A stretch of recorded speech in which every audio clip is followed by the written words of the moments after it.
हाँ।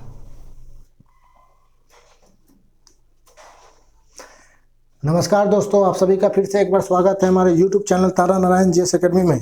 तो चलिए हम लोग दोस्तों आज अपनी क्लास को आरंभ करते हैं। जैसा कि आप सभी जान रहे हैं कि हमारा क्लास अभी चल रहा है नाउन नंबर का। किसका क्लास चल रहा है? नाउन नंबर का। ठीक है, तो नाउन नंबर की क्लास को हम लोग आज आगे बढ़ाने वाले हैं और उसमें हम लोग आगे देखने वाले हैं। ठीक है, फटाफट चैनल को सब्सक्राइब कर ले, नोटिफिकेशन पाने के लिए बेल आइकन प्रेस कर दे ताकि भविष्य में आने वाली क्लास का नोटिफिकेशन आपको यूं ही टाइम टू टाइम मिलता है। तो चलिए दोस्तों बिना लेट के हुए क्लास को आरंभ करते हैं। तो नाउन नंबर में हम लोग पढ़ने वाले पॉइंट नंबर थ्री में देखिए क्या बोला जा रहा है। पॉलिटिक्स में देखिए, पॉलिटिक्स जब राजनीति का मीनिंग देगा, पॉलिटिक्स का मीनिंग ही होता है राजनीति। जब ये मीनिंग देगा राजनीति का, सेंस देगा राजनीति का, तो होगा सिंगुलर और उसके साथ यूज करेंगे सिंगुलर वर्ब। लेकिन जब पॉलिटिक्स राजनीति का मीनिंग ना दे करके राजनीतिक विचारों का मीनिंग देगा, ओपिनियंस का मीनिंग देगा, राजनीतिक पॉलिटिकल ओपिनियंस का मीनिंग देगा, तो वहाँ पे पॉलिटिक्स को हम लोग मानेंगे प्लुरल और उसके साथ हम लोग इस्तेमाल करेंगे प्लुरल वर्ब का। और जब पॉलिटिक्स एज ए सब्जेक्ट होगा, विषय के रूप में यूज किया जा रहा होगा, तो एज ए सब्जेक्ट जब पॉलिटिक्स होगा उसे सिंगुलर मानेंगे और उसके साथ हम लोग सिंगुलर वर्ब का इस्तेमाल करेंगे। देख रहे हैं ना कितना कन्फ्यूजन और कितना दुविधा है, सिर्फ सेंस पकड़ना। ये पॉलिटिक्स यही रहेगा, बिल्कुल भी इसके स्वरूप में चेंजिंग नहीं आएगा, ऐसे ही लिखा रहेगा। सिर्फ बदलाव आएगा सेंस में, चेंजिंग आएगा सेंस में। यही पॉलिटिक्स जब राजनीति का विचार, राजनीति का मीनिंग देगा तो सिंगुलर हो जाएगा, सिंगुलर वर्ब लेगा। यही पॉलिटिक्स जब पॉलिटिकल ओपिनियंस का सेंस देगा तो प्लुरल हो जाएगा, प्लुरल वर्ब लेगा। और यही पॉलिटिक्स जब सब्जेक्ट के रूप में होगा तो सिंगुलर होगा, सिंगुलर वर्ब लेगा। इसके स्वरूप में कोई परिवर्तन नहीं, ये ज्यों का त्यों है, पर वर्ब अपने साथ ये बदल रहा है। वर्ब क्यों अपने साथ ये बदल रहा है? ये वर्ड तो नहीं बदल रहा है, पॉलिटिक्स वर्ड नहीं बदल रहा है, लेकिन इसके साथ यूज होने वाला वर्ब बदल रहा है। इसके रूप के अनुसार नहीं, इसके सेंस के अनुसार वर्ब बदल रहा है, इसके फंक्शन के अनुसार वर्ब बदल रहा है। तो पार्ट्स ऑफ स्पीच में हमेशा मतलब देखना है वर्ड को नहीं, वर्ड के फंक्शन को, तभी आप उसके साथ सही वर्ब का इस्तेमाल कर सकते हैं। अगर पार्ट्स ऑफ स्पीच, मैं बार बार इसे समझा रहा हूँ, इसको दिमाग में बैठा लीजिए। अगर पार्ट्स ऑफ स्पीच आप वर्ड के फेस को देख करके उसके साथ वर्ब का इस्तेमाल कर रहे हैं तो आपका पक्का गलत होने वाला है, क्योंकि parts of speech is decided by the function of the words, not the face of the words. तो हमेशा फंक्शन को देखना है, फेस को देखेंगे वर्ब का इस्तेमाल डेफिनेट गलत होगा। चलिए आगे बढ़ते हैं, एग्जाम्पल के थ्रू इसको समझते हैं। एग्जाम्पल 1, द पॉलिटिक्स इज या आर एन इंटरेस्टिंग सब्जेक्ट। राजनीति जो है एक बहुत ही प्यारा सा सब्जेक्ट है। तो यहाँ पे क्या हो रहा है, पॉलिटिक्स का यूज एज ए सब्जेक्ट हो रहा है। तो एज ए सब्जेक्ट होगा तो पॉलिटिक्स को सिंगुलर मानेंगे, वर्ब का इस्तेमाल सिंगुलर करेंगे तो इज लेंगे, आर नहीं होगा क्योंकि आर प्लुरल वर्ब है। दूसरा, माई पॉलिटिक्स इज या आर डिफरेंट फ्रॉम योर्स, यानी माई पॉलिटिक्स, मेरा राजनीतिक विचार, यहाँ पे विचारों का सेंस दे रहा है। माई पॉलिटिक्स, यहाँ पॉलिटिक्स को क्या क्या पार्टिकुलर, मेरा पॉलिटिक्स, तुम्हारा politics, my politics, your politics, यहाँ पॉलिटिक्स को पार्टिकुलर किया जा रहा है, बांटा जा रहा है। तो ऐसे भी ये यूनाइटेड सेंस में नहीं, डिवाइडेड सेंस में हो जा रहा है। ठीक है, और ये माई पॉलिटिक्स इज या आर डिफरेंट फ्रॉम योर्स, यानी मेरा पॉलिटिक्स तुम्हारे पॉलिटिक्स से बिल्कुल अलग है। यहाँ पॉलिटिक्स को बंटवारा कर दिया गया। तो यहाँ पे पॉलिटिक्स का मतलब विषय वस्तु नहीं है, यहाँ पे पॉलिटिक्स मतलब राजनीतिक विचारों की बात हो रही है। यानी मेरा जो राजनीतिक विचार है तुम्हारे राजनीतिक विचार से बिल्कुल अलग है। तो यहाँ पे राजनीतिक विचारों की बात हो रही है। जब पॉलिटिक्स राजनीतिक विचारों का मीनिंग देगा, सेंस देगा, तो प्लुरल होगा, उसके साथ प्लुरल वर्ब का इस्तेमाल करेंगे। तो यहाँ पे माई पॉलिटिक्स चूंकि राजनीतिक सेंस दे रहा है, राजनीतिक विचारों का सेंस दे रहा है, तो वर्ब प्लुरल आर होगा, इज नहीं होगा। Example number 3, the politics of USA is या आर डटी। यूएसए का पॉलिटिक्स डटी है, यूएसए का पॉलिटिक्स डटी है। तो यहाँ पे पॉलिटिक्स क्या दे रहा है, राजनीति का मीनिंग दे रहा है। यानी कहाँ की पॉलिटिक्स डटी है, यूएसए की। तो यहाँ पे पॉलिटिक्स राजनीति का मीनिंग दे रहा है। पॉलिटिक्स जब राजनीति का मीनिंग देगा तो सिंगुलर होगा, सिंगुलर वर्ब का इस्तेमाल होगा। तो यहाँ पे पॉलिटिक्स के साथ सिंगुलर वर्ब इज का इस्तेमाल होगा, आर का इस्तेमाल नहीं होगा। समझ रहे हैं दोस्तों, यही खेल है इंग्लिश का, इतना आसान नहीं है। शब्दों के मायाजाल में फंसेंगे, एरर हो जाएगा। ठीक है, देखिए पॉइंट नंबर 4, स्टैटिस्टिक्स, सांख्यिकी। देखिए स्टैटिस्टिक्स जब एज ए सब्जेक्ट होगा तो सिंगुलर होगा, सिंगुलर वर्ब का इस्तेमाल होगा। यही स्टैटिस्टिक्स जब आंकड़ों की बात करेगा तो प्लुरल होगा, प्लुरल वर्ब होगा। स्टैटिस्टिक्स जब सिंगुलर होगा, एज ए सब्जेक्ट होगा मतलब, तो उसे सिंगुलर मानेंगे, उसके साथ सिंगुलर वर्ब का इस्तेमाल करेंगे। लेकिन वही स्टैटिस्टिक्स सांख्यिकी अगर आंकड़ों की बात कर दे तो वो प्लुरल माना जाएगा, उसके साथ क्या इस्तेमाल करेंगे, प्लुरल वर्ब। जैसे मान लीजिए कोई भी जनगणना वगैरह होता है, कोई भी आंकड़ा वगैरह निकाला जाता है, जैसे पॉपुलेशन का स्टैटिक्स पूछ देगा, मान लीजिए कभी पॉपुलेशन का स्टैटिक्स, जैसे बोलना कि 2020 के पॉपुलेशन का स्टैटिक्स बताइए, भारत के पॉपुलेशन का स्टैटिक्स, यानी यहाँ पे स्टैटिक्स से आंकड़ों की बात की जा रही है, ठीक है ना। वहाँ पे statics as a subject use नहीं हो रहा है, आंकड़ों की बात कर रहा है। तो वैसे स्थिति में स्टैटिक्स को प्लुरल माना जाएगा और उसके साथ प्लुरल वर्ब का इस्तेमाल होगा। पर स्टैटिस्टिक्स जब सब्जेक्ट की तरह होगा तो सिंगुलर होगा, उसके साथ सिंगुलर वर्ब का इस्तेमाल होगा। ठीक है दोस्तों, चलिए हम लोग आगे बढ़ते हैं। इसको नोट करना है तो फटाफट नोट कर लीजिए, स्क्रीनशॉट लेना है तो स्क्रीनशॉट ले लीजिए, फिर हम लोग आगे बढ़ते हैं। फटाफट स्क्रीनशॉट ले लीजिए। तो दोस्तों उम्मीद करते हैं आप सभी ने स्क्रीनशॉट ले लिया होगा या नोट कर लिया होगा। तो हम लोग नाउन नंबर में आगे देखते हैं, नाउन के अगले पॉइंट को। Point number 4। पॉइंट नंबर 4 में क्या है कि जब नाउन में एस या एस लगा देंगे तो नाउन क्या हो जाता है, प्लुरल नाउन। ये पहले भी बता चुके हैं, सभी जानते हैं कि जब नाउन में एस या एस लगा दिया जाए तो वो प्लुरल नाउन हो जाता है। प्लुरल नाउन हमेशा क्या लेगा, प्लुरल वर्ब लेगा। परंतु कभी कभी क्या हो जाता है, नाउन में एस या एस तो लगता है, प्लुरल तो होता है, प्लुरल वर्ब तो लेगा, पर वो क्वांटिटी में एक दिखता है। तब वो क्वांटिटी में आपको एक नजर आएगा तो उससे ये नहीं समझना है कि ये एक है तो उसके साथ हम लोग सिंगुलर वर्ब का इस्तेमाल कर देंगे, उसको सिंगुलर नहीं समझना है।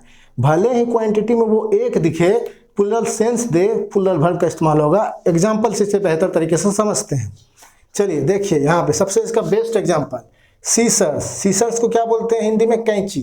कैंची, ठीक है ना। कैंची क्या होता है ना, कैंची ऐसे होता है, 2 ब्लेड से मिलकर बना होता है। ऐसे देखिए 2 ब्लेड है, ये मान लीजिए एक ब्लेड 1 और ये ब्लेड 2। सीसर्स, ये कैंची क्या हुआ, 2 ब्लेड से मिलकर बना। तो ये 2 ब्लेड से मिलकर बना, इसे अलग किया जा सकता है, दोनों ब्लेडों को अलग किया जा सकता है, जो नट पे कसे होते हैं उसे अलग किया जा सकता है। ये सीसर्स 2 ब्लेड को मिलकर बना। यूनिटी में, क्वांटिटी में ये एक है, क्वांटिटी में एक है, लेकिन चूंकि 2 ब्लेडों से मिलकर बना हुआ है तो इसीलिए सीसर्स प्लुरल होगा और इसके साथ प्लुरल वर्ब का इस्तेमाल कर होगा, क्योंकि इसके साथ 2 ब्लेड आए हैं और 2 ब्लेड मिलकर के सीसर्स बना है, इसीलिए इसे प्लुरल समझेंगे। सिंगुलर समझने की भूल बिल्कुल नहीं करेंगे, इसके साथ प्लुरल वर्ब का इस्तेमाल करेंगे। भले ही ये क्वांटिटी में एक नज़र आ रहा है पर इसको सिंगुलर कतई नहीं समझेंगे, इसके साथ सिंगुलर वर्ब का इस्तेमाल करेंगे तो गलत हो जाएगा। सीसर्स के साथ हमेशा प्लुरल वर्ब का इस्तेमाल होगा, ठीक है।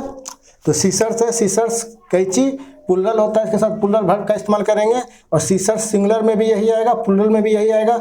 मोर देन 1 सीसर्स होंगे तो उसके साथ आगे में क्वांटिंग वर्ड जुड़ जाएगा, ठीक है। सीसर का सिंगुलर सीसर नहीं होता है, ये गलत होता है।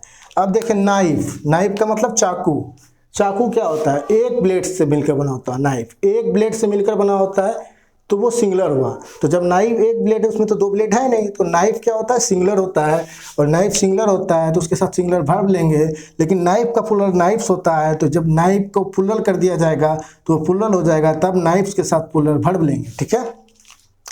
अब देखिए जीन्स। जीन्स कभी भी मार्केट में खरीदने जाते हैं यार दोस्तों के साथ, चलो यार जीन्स खरीद के आना है। कभी ये बोलते हैं कि जीन खरीद के आना है, नहीं ना, जीन्स बोला जाता है, उसके साथ एस जोड़ा जाता है। तो जैसे ही एस जोड़ दिए वो प्लुरल हो गया। और जीन्स कैसे बना ये भी देखिए, ये देखिए ये जीन्स का फॉर्मेट बना हुआ है। ये जीन्स का ये जो हाफ पार्ट है ये जीन कहलाया, इधर का हाफ पार्ट ये जीन कहलाया। यानी कि जीन्स को एक पार्ट से मिलकर नहीं बना, उसे 2 पार्टों को अलग अलग करके जोड़ा गया है, बीच से उसे सिला गया है। तो 2 जीन, एक जीन इधर से एक जीन इधर से, दोनों को पार्ट बाय पार्ट सिल करके तब वो जीन्स बना। तो jean plus jeans equal to jeans. Plural हुआ, प्लुरल के साथ प्लुरल वर्ब का इस्तेमाल होगा, सिंगुलर का नहीं। उसी तरह जितने भी ड्रेस आइटम है सभी प्लुरल होते हैं और उसके साथ प्लुरल वर्ब का इस्तेमाल होगा। जैसे ट्राउजर्स है, पैंट्स है, लेगिंग्स है, जैगिंग्स है, etc। तो जितने भी ड्रेस आइटम है सभी प्लुरल होते हैं और सभी के साथ क्या इस्तेमाल हम लोग करेंगे, प्लुरल वर्ब। चलिए हम लोग नेक्स्ट पॉइंट की ओर चलते हैं। Point number 5, name of accessory. जितने भी एसेसरीज के नेम होते हैं, एसेसरी के नेम होते हैं वो प्लुरल होते हैं और उसके साथ प्लुरल वर्ब का इस्तेमाल होगा। जैसे ईयर रिंग्स, ये क्वांटिटी में 2 होते हैं, ऐसे भी प्लुरल होंगे। ईयर रिंग कोई कान का तो एक नहीं पहनेगा, 2 ही पहनेगा, तो ये क्वांटिटी में भी 2 होते हैं। यहाँ क्या था, सीसर्स क्वांटिटी में एक थे लेकिन एस या ई एस प्लुरल बना रहे हैं इसे, लेकिन ये क्वांटिटी में एक दिख रहे हैं, और ये एस या ई एस से तो प्लुरल बन तो रहे हैं, लेकिन ये क्वांटिटी में आपको 2 दिख रहे हैं। यहाँ पे बेसिक डिफरेंस यही है, ठीक है। तो ईयर रिंग्स हो गया, चप्पल, कोई बोलता है चप्पल, मेरा चप्पल खो गया, मंदिर के पास से मेरा चप्पल चोरी हुआ। अरे भाई चप्पल नहीं, चप्पल्स होता है, ठीक है। एक चप्पल को एक ही पहन के जाता है क्या, दोनों पहन के जाता है? 2 पैर में चप्पल पहन के जाते हैं या एक पैर में? 2 पैर में। चप्पल नहीं, चप्पल्स होता है। ईयर रिंग्स, चप्पल, सॉक्स, स्लीपर्स, स्लीपर नहीं। बहुत सारे बच्चे को मुझसे सुना है, सर स्लीपर खरीदने आज जाना है, सर देखिए ना आज ये वाला स्लीपर खरीद के आए, कैसा? स्लीपर नहीं होता, स्लीपर्स होता है, ठीक है। स्टड्स, हाई हील्स, शूज, ठीक है। ये सारे क्या होते हैं, प्लुरल होते हैं, और इसके साथ क्या लेंगे, प्लुरल वर्ब का इस्तेमाल। एग्जाम्पल के थ्रू हम इसको समझते हैं। माई शू या शूज वाज या were bought by my friend. तो यहाँ पे क्या होगा, शू होगा या शूज होगा? शूज होगा, प्लुरल होता है। शू नहीं होगा, प्लुरल है तो प्लुरल वर्ब का इस्तेमाल होगा। वेयर होगा, वाज बिल्कुल नहीं होगा, ठीक है। Point number 6, name of instruments या टूल। जितने भी इंस्ट्रूमेंट के नेम होते हैं, टूल्स के नेम होते हैं, सभी के सभी प्लुरल होते हैं, और सभी के साथ प्लुरल वर्ब का इस्तेमाल होगा, सिंगुलर वर्ब का इस्तेमाल नहीं होगा। जैसे सीसर्स, पहले भी बता दिया है, सीसर्स, सन ग्लासेस, टोंग्स। टोंग्स का मतलब चिमटा, जिससे रोटी वगैरह, जैसे गाँव वगैरह में आज भी यूज होता है, मतलब रोटी पकाया जाता है ना, तो उससे चिमटे से पकड़ के रोटी पकाया जाता है, उससे निकाला जाता है तावे पर से। तो गांव वगैरह में आज भी यूज होता है, शहर में तो पता नहीं, शहर में तो लोग यूज करते भी नहीं है। तो वही हो गया। तो ये यूनिटी क्वांटिटी में एक होते हैं। जैसे सीसर्स, कैंची, ये आपको भी क्या दिखेगा, क्वांटिटी में एक ही दिखेगा। सन ग्लासेस, ये क्या दिखेगा आपको, क्वांटिटी में एक दिखेगा। टोंग्स, ये चिमटा, मान लीजिए ये चिमटा है रोटी पकड़ने वाला, ये क्वांटिटी में क्या दिखेगा, एक दिखेगा। क्वांटिटी में शीशा से भी देखिए एक दिख रहा है, सन ग्लासेस भी एक दिख रहा है, टोंग्स भी एक दिख रहा है, लेकिन बना ये है 2 पार्ट से। ये भी बना है 2 ग्लास से, 1 ग्लास से नहीं, 2 ग्लास से।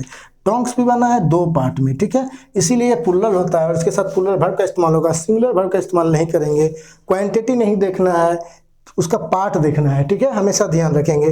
काफ़ी कंफ्यूजिंग इंग्लिश होता है, ध्यान से पढ़ेंगे सब समझ में आएगा, प्रैक्टिस का चीज़ है, ठीक है। Point number 7, name of dress item. पहले भी बता चुके हैं, जितने भी ड्रेस आइटम होते हैं सारे के सारे प्लुरल होते हैं, और सभी के साथ प्लुरल वर्ब का इस्तेमाल करेंगे।